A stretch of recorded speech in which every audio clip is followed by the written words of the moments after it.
주시는 하나님 말씀 요한계시록 19장 11절로 21절 말씀입니다.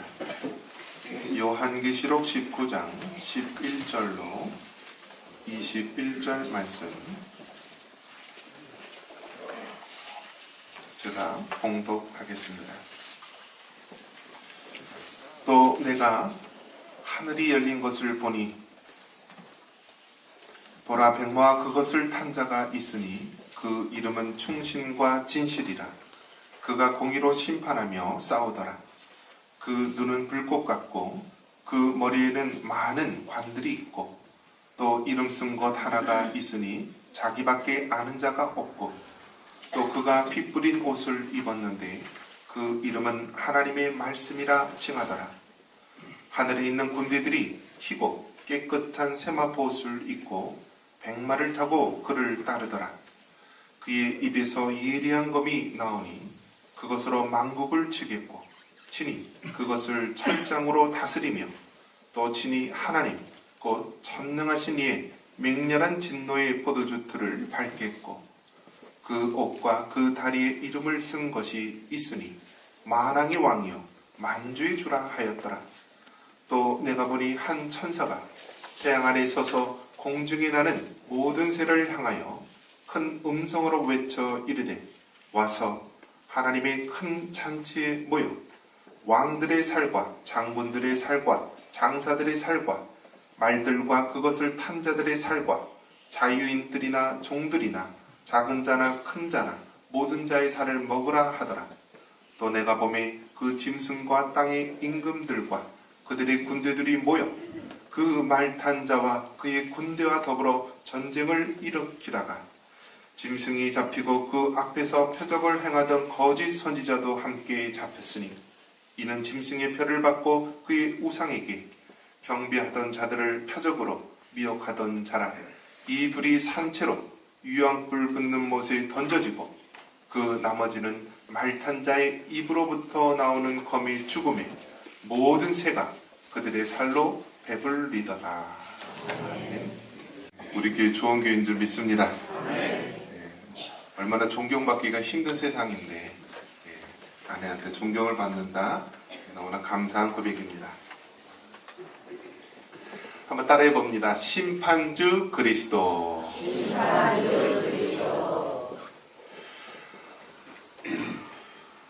이 땅에 이 국가도 하나님의 통치 개념 속에서 본다면요, 국가도 선과 악이 있을 때 선에 대해서는 우리가 보상하고 또 잘 될 수 있도록 해주지만 반대로 죄악에 대해서는 거기에 따른 징벌을 하고 심판을 합니다. 교회에서도 마찬가지입니다. 교회에서도 하나님의 일에 대해서 잘했을 때는 우리가 칭찬과 격려를 하지만은 또 잘못한 일이 있을 때는 우리가 징계를 합니다. 그래서 우리는 목사님 우리가 했을 때 목사의 두 가지 큰 권세는 뭐냐면 말씀을 전하는 강독권과 또 성도들을 올바르게 다스리는 치리권이 있습니다. 그래서 강독권과 치리권이 있고 또 우리 장로님들은 성도들을 대표해서 성도들을 잘 보살필 수 있도록 목사님과 동역하면서 치리권을 가지고 있습니다. 자, 그래서 이 교회에서 할 수 있는 이런 징계를 보면은요, 이제 잘못한 일이 있으면은 권면을 하죠.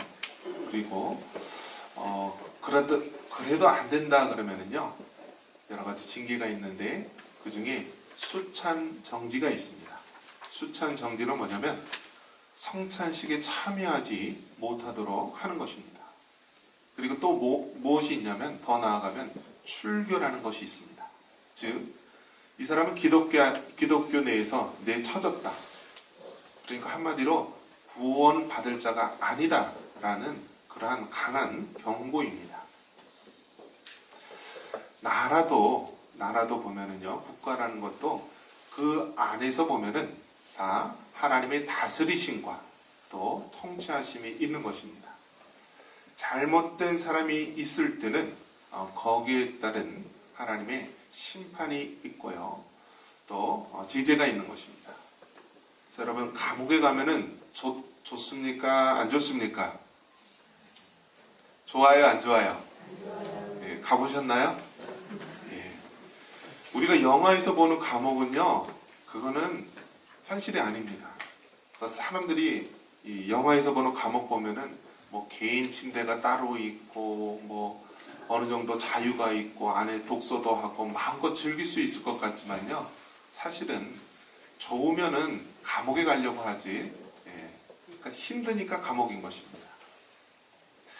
감옥에 가기 전에 재판을 받게 됩니다. 재판을 받을 때 우리나라는 이 3심제입니다. 3심. 1심, 2심, 3심. 그래서 처음에는 일반 1심에서 재판을 받고 불복을 하면 항소를 내서 2심에 가고요.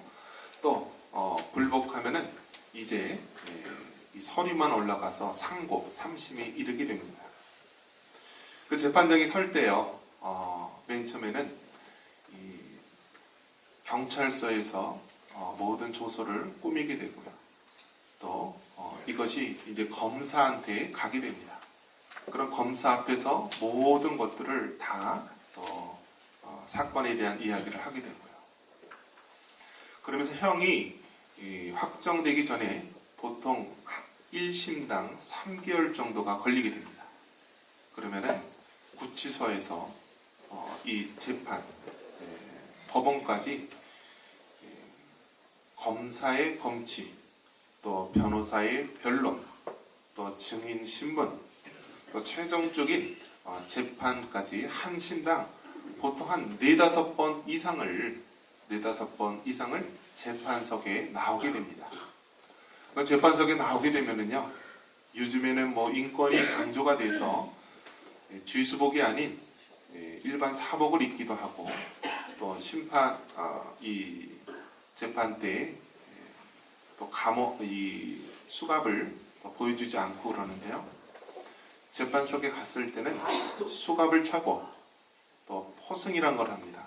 그래서 몸하고 손하고 꽁꽁 묶어놓고, 연승이라고 해서 차에 탈 때는 3명씩 굴비처럼 엮어서 도망가지 못하게 합니다. 이것이 바로 우리가 접하고 있는 재판의 모습입니다. 그래서 이 재판장은 정말 하나님과 같은 권위를 가지고요, 심판을 합니다. 죄가 있으면요, 그 죄에 대해서 이 검사의 죄에 대한 것들을 듣고 또 변호사의 변론도 들으면서 최종적으로 판사가 판결을 합니다. 그러면 1심에서 판결을 하면은 이제 그것을 받아들이지 못하겠다 하면은 다시 2심, 또 최종적으로 3심까지 가게 됩니다. 근데 문제는 무엇이냐면, 그렇게 사람이 정확하게 판결을 하려고 해도요, 오심이 있고요, 실수가 있고 잘못이 있을 수 있다라고 합니다. 예전에 김영삼 대통령이 대통령 당선됐을 때 모든 감옥소에 죄인들이 넘쳐나게 되었습니다. 그때 나라에서 캐치프레이즈가 뭐였냐면 범죄와의 전쟁이었습니다. 모든 사람들을 다 이렇게 하는데 나중에는 일반 작범들도 다 잡아들여가지고 이 경찰서, 구치소, 교도소가 차고 넘쳤습니다. 이렇게 사람들이 이 재판을 통하여서 많은 사람들이 재판을 받는데요, 오심도 있을 수 있고요, 심지어는 어떤 사람을 죄를 물어서 사형을 시켰는데 나중에 진범이 잡히는 그러한 경우도 있습니다. 그래서 양심의 가책을 느끼는 판사가 그 모든 관복을 벗어놓고 또 이렇게 모든 것을 내려놓고 물러나는 모습도 보게 됩니다. 이처럼 이 세상에 재판이 있고요, 재판을 통하여서 그 사람의 모든 형편들을 재판을 하고 또 판단을 합니다. 근데 성경에도 보니까요, 무엇이 있냐면은 재판, 하나님의 심판의 날이 있다라는 것입니다. 한번 따라해 봅니다. 심판주. 우리가 하나님을 이야기할 때 세 가지 큰 영역을 떠올릴 수 있습니다. 첫 번째는 무엇이냐면 따라해 봅니다. 창조주, 구속주, 심판주. 하나님의 세 가지 역할. 하나님은 창조주, 온 세상을 창조하신 우리의 주인이 되신다라는 의미에서 창조주입니다. 창세기 1장 1절에 태초에 하나님이 천지를 창조하시니라. 그래서 우리가 하나님 할 때는 창조주 하나님을 떠올릴 수 있습니다. 그때 창조할 때도 삼위 하나님이 같이 동역하십니다. 그리고 성부 하나님이 창조에 있어서 주도적인 역할을 하시고 성자 하나님, 성령 하나님께서도 다 창조에 동참하십니다. 또 하나님 할 때 우리가 떠올릴 수 있는 건 두 번째는 뭐냐면 구속주입니다. 한번 따라해 봅니다. 구속주. 이 구속이라는 말, 세상 사람들 보면은요, 죄인을 가두는 것, 그것을 구속이라고 하는데요. 성경에서 말하는 구속은요, 세상이 말하는 구속과 다릅니다. 세상이 말하는 구속은 육신을 가두고 또 자유를 얻게 하는 그런 상태를 구속이라고 한다면, 성경이 말하는 구속은 죄를 속하여 주는 것, 죄 사함을 말하는 것입니다. 그래서 구속주 했을 때는 예수님의 십자가 사역을 떠올릴 수가 있는 것입니다. 하나님이 창조하시고 그리고 2000여 년 이 땅에 오셔서 십자가로 우리의 죄를 담당하신 구속주 하나님. 그리고 세 번째가 바로 무엇이냐면은 심판주 하나님이다라는 것입니다. 할렐루야. 심판주 하나님, 즉 우리 하나님, 우리 예수님께서 심판주로서 이 땅에 오신다라는 것입니다. 초림의 예수님, 2000여 년 전에 예수님이 이 땅에 오셨을 때는 작고 연약한 모습, 정말 볼품없고 사람들에게 버림받은 그러한 어린 양의 모습으로 오셨다라고 한다면, 재림의 예수님, 이 땅에 다시 오실 예수님은 영광의 하나님으로서요, 심판주로서 오신다는 것입니다. 할렐루야. 그래서 여러분, 재판석에 가면은요, 재판장이 탁 들어오면은요, 모든 방청석과 모든 사람들이 일시에 기립을 합니다. 왜 그렇죠? 그만큼 재판장의 권위가 크기 때문입니다. 하물며 사람도 그런데요, 거룩하신 하나님이 심판주로서 이 땅에 오시는 것입니다. 그럴 때 이 땅에 있는 모든 사람들이 자리에서 일어나서 그 권세에 높여주듯이 이 땅에 있는 모든 만물들이 심판주 하나님 앞에서 경배해야 될 줄 믿습니다. 그래서 요한계시록은 이 마지막 때에 우리 예수님께서 심판주로서 오신다라는 것입니다. 성경에 보면은 심판에 대한 두 가지 그러한 예증의 일들이 있습니다. 첫 번째는 노아의 심판입니다. 노아의 심판은 창세기 6장에 나오는데요. 하나님께서 모든 것을 만드시고 또 이 땅을 이끌어 오셨습니다. 그런데요, 아담과 하와가 하나님의 말씀을 어기고 원죄를 범하게 되고요, 모든 아담과 하와의 후손은 살아가면서 자범죄를 범하게 됩니다. 그러니까 벌써 아담과 하와의 다음 세대가 되니까요, 무슨 일이 일어납니까? 살인죄가 일어납니다. 가인이 동생 아벨을 죽입니다. 이처럼 원죄와 자범죄로 이렇게 오염된 인간들은요, 불과 몇 세대가 지나지 않아서 하나님이 보시기에 탄식할 만큼 이 땅의 죄악이 관영하게 됩니다. 창세기 6장 5절 이하에 보면, 여호와께서 사람의 죄악이 세상에 가득함과 그의 마음으로 생각하는 모든 계획이 항상 악할 뿐임을 보시고 땅 위에 사람 지으셨음을 한탄하사 마음에 근심하시고 이르시되, 내가 창조한 사람을 내가 지면에서 쓸어버리되. 여러분, 하나님이 이 세상을 창조하셨습니다. 그리고 창조하실 때마다 보시기에 너무 좋았다라면서 우리 하나님은 감탄을 하면서 창조를 이루셨습니다. 그런데 불과 몇 세대가 지나지 않아서 이 땅에서는 죄악이 관영하게 되었고, 결국 하나님께서는 땅에 사람 지음을 한탄하사 물로써 지면을 쓸어버리게 됩니다. 이 노아의 심판은요, 어떤 일부 지역에서만 일어난 것이 아니라 전 세계적으로 또 온 땅에 일어난 그러한 심판입니다. 물로써 심판을 한 큰 사건입니다. 그러면서 노아와 노아의 가족, 또 노아의 방주에 있는 이 동물들만 살아날 수 있도록 하셨습니다. 또 성경에는 어떤 심판이 나옵니까? 소돔과 고모라의 심판이 나옵니다. 창세기 19장 24절 이하에 보면은 여호와께서 하늘 곧 여호와께로부터 유황과 불을 소돔과 고모라의 비같이 내리사 그 성들과 온들과 성에 거주하는 모든 백성과 땅에 난 것을 다 엎어 멸하셨더라. 창세기 19장에 나오는 이 소돔과 고모라의 심판이 나옵니다. 의인 10명이 없어서 결국 하나님께서 그 땅을 불과 유황으로 심판하십니다.